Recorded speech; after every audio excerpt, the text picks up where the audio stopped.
Program vaksinasi COVID-19 yang kini sedang gencar dilakukan pemerintah ternyata sangat berbanding terbalik dengan ketersediaan stok vaksin.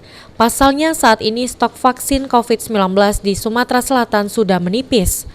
Bahkan disampaikan oleh Kepala Dinas Kesehatan Sumatera Selatan, Lesti Nuraini, saat ini hampir seluruh sisa vaksin di kabupaten kota sudah tidak ada lagi dan yang tersisa hanya untuk dosis kedua.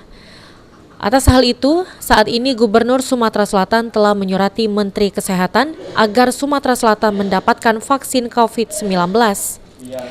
Idealnya, menurut Lesti, Sumatera Selatan setiap bulannya membutuhkan 150.000 vial dosis vaksin COVID-19 supaya bisa selesai pada awal 2022 mendatang.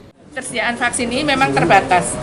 Kita mendapatkan tidak sesuai dengan yang kita targetkan, karena kita inginnya tentunya itu mendapatkan minimal 150.000 vial per bulan supaya bisa selesai pada awal tahun 2022 ya.